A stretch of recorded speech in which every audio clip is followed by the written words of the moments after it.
Oi pessoal, meu nome é Eduardo Florenci e na nossa aula a gente fala sobre classes e métodos abstratos. O cronograma da nossa aula que a gente vai falar sobre os princípios da orientação a objetos, falar sobre classes, classes abstratas, métodos abstratos. Vou colocar algum exercício e vou mostrar algum exemplo de classe e métodos abstratos. Então, o objetivo da aula, né, então, é entender o princípio da orientação a objetos, compreender a funcionalidade de uma classe, conhecer conceitos de classes abstratas e aprender conceitos de métodos abstratos. Então, esse vai ser o nosso objetivo da nossa aula de hoje. Coloquei uma frase para a gente poder pensar. Então, a arte de programar consiste na arte de organizar e dominar a complexidade. Algo que é muito importante para os alunos. Tem que treinar. Então, programação orientada a objeto, a gente tem que treinar bastante, né? Então, a gente estudar os conceitos e treinar, pegar o computador e fazer bastante exercício aí para a gente poder aprender a orientação a objeto. Que não que seja difícil, mas com a prática a gente consegue lembrar ou consegue fazer. Então, o princípio da orientação a objeto, né? Então, primeira coisa, o que é orientação a objeto? Então, a orientação a objeto, na verdade, ele é uma maneira de você programar, né? Então, uma técnica de programação, né? Às vezes a pessoa confunde, ele acha que a orientação a objeto é uma linguagem nova. E, na verdade, não é. Apenas uma maneira de você programar, né? Então, qual a ideia dela? Qual o conceito dela? É você trazer tudo que é do mundo real, né, para dentro do computador. Tá? Então, qualquer coisa que a gente olhe no nosso mundo real, a gente consiga trazer isso para dentro do nosso computador. E qual a maneira mais fácil de a gente fazer isso? É através de objetos. Então, a orientação a objeto, né, ele vai trabalhar muito com objetos. A gente vai estudar isso aí todo momento, né? Então, ele trabalha dessa maneira. A gente vai criar objetos e a gente vai trabalhar com esses objetos, né?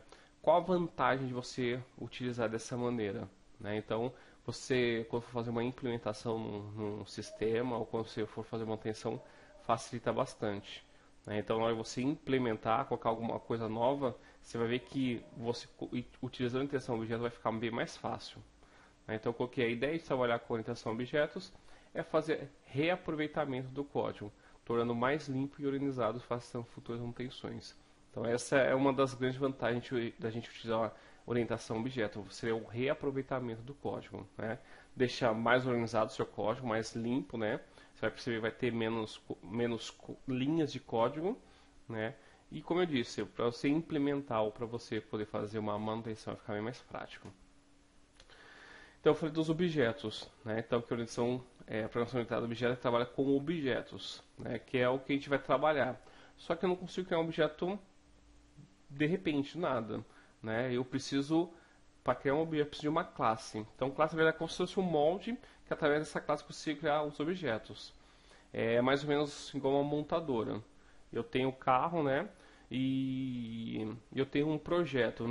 Geralmente, as montadoras não vai criar um projeto para cada carro. Ela vai fazer isso, vai ficar inviável, né? O que ela faz? Ela cria um modelo e através desse modelo ela consegue criar vários carros. É mais ou menos o que a orientação a objeto faz. Então eu crio uma classe e através dessa classe eu consigo criar 1, 2, 3 ou 10 objetos. Então, definição de classe. Então, uma classe define as características e o comportamento de um conjunto de objetos. Assim, os objetos são criados, instanciados a partir de classes. Então, só vamos entender aqui. Então, se for que a classe define as características e os comportamentos. Então, o que seria isso? Todo objeto vai ter sempre características e comportamentos. Ou seja, então, por exemplo, o carro, né, que eu falei da montadora. Se a gente pegar o carro, qual é a característica de um carro? Então, a gente tem lá a cor do carro, nós temos data de fabricação, nós temos o modelo, nós temos a marca. Então, são características, né? E no caso da orientação, programação orientada a objetos, a gente fala de atributos. Então, a característica, no caso, a gente chama de atributos. E o comportamento são as ações, né? Então, ou seja, todo carro ele faz alguma coisa, né? Então, ele anda, ele freia, ele troca a marcha, ele vira para a direita, ele vira para a esquerda. Então, são as ações do carro. Então, todo objeto também vai ter o comportamento dele, que seriam os métodos, e vai ter as características, que seriam os atributos. Então, todo objeto vai ter isso, né? Também conhecida como classes concretas. Uma classe concreta seria, no caso, uma classe onde os seus métodos já são implementados, né? Então a gente vai ver, nós vamos ver isso aí mais para frente, essa diferença de classe concreta e classes abstratas. E pode ter instâncias diretas, ou seja, através dessas classes concretas, que vai entre aspas uma classe comum, eu consigo criar um objeto diretamente nele, ao contrário de uma classe abstrata que a gente não consegue, que eu já vou falar agora, né? Então, o que é uma classe abstrata? Então, utilizada para agrupar características comuns a diversas classes e então ser dada por outras classes. Chamada de superclasse abstrata, não pode ser instanciada e, consequentemente, não pode gerar objetos. Então, uma classe abstrata, na verdade, ele é um molde para outra classe. Então, imagine que eu tenho um projeto e eu quero criar uma classe, mas eu quero obrigar meu programador que ele coloque alguns métodos específicos. Então, o que eu posso fazer? Eu posso criar uma classe abstrata, né?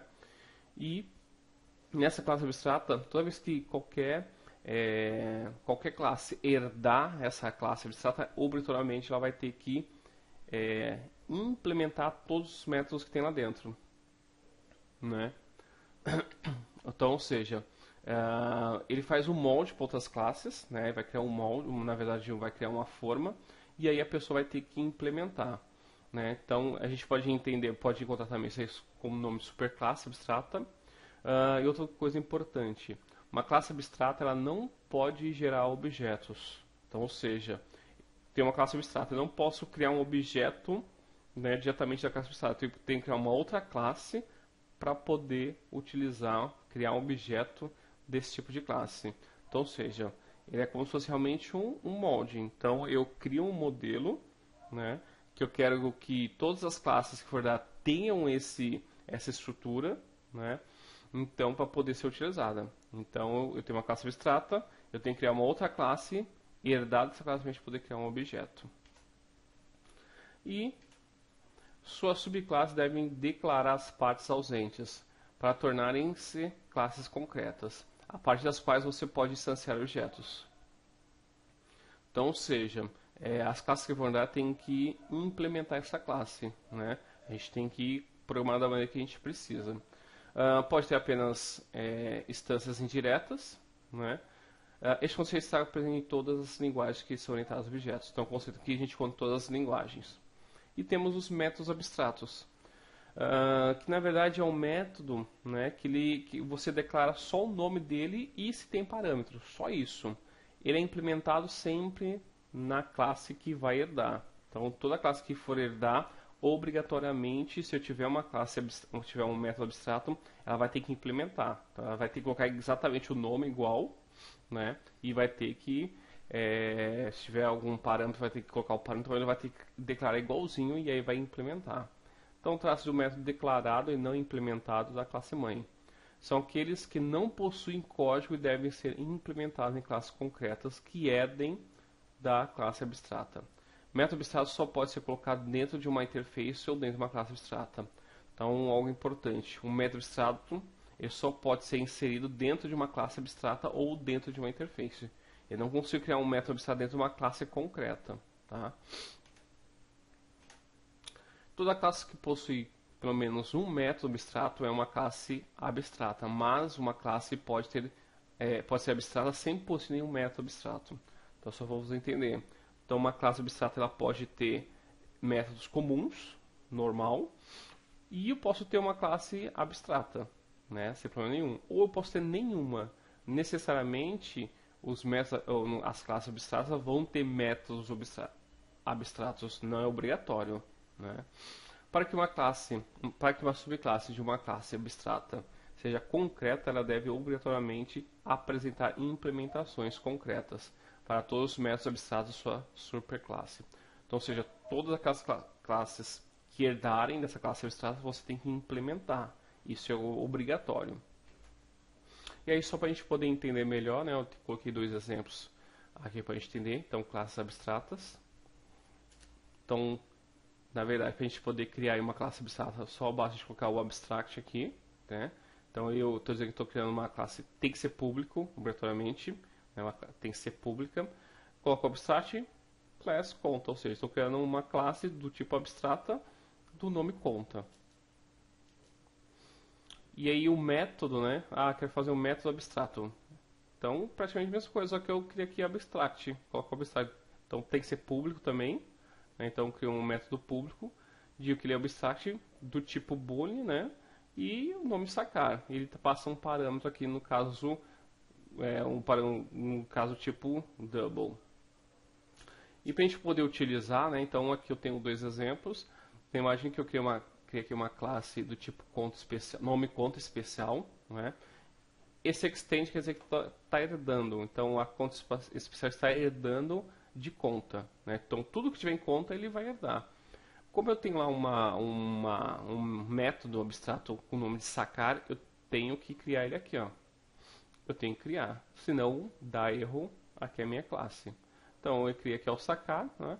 Aqui está a codificação e aqui tem outra conta, conta poupança, que também estendeu de conta. E a mesma coisa, eu tive que criar aqui, ó, um método sacar. Se a gente reparar aqui no código como funciona, esse do conta especial é diferente do sacar. Aqui eu estou usando o limite, então, ou seja, eu tenho saldo mais o limite.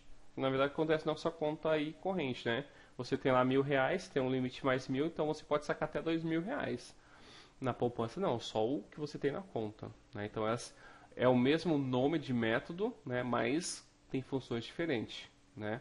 Então, nesse caso aí, uma outra ferramenta que a gente usa, que é o sobrescrever, né? Então, sobrescrito. Então, eles têm ação, é o mesmo método, mas com ações diferentes, tá? Que é uma outra coisa que a gente vai ver em outra aula.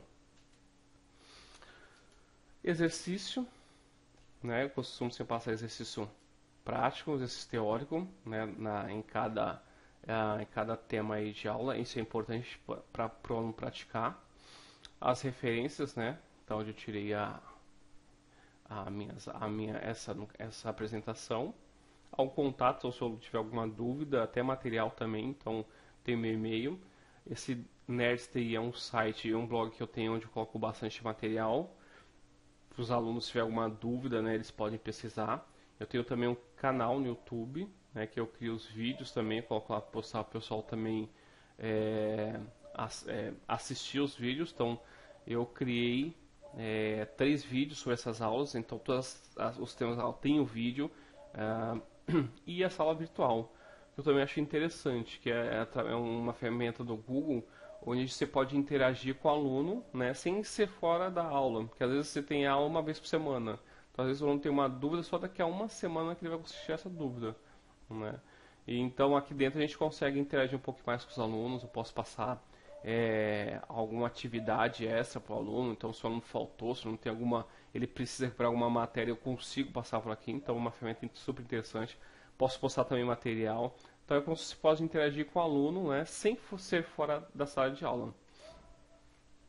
Pessoal, muito obrigado e até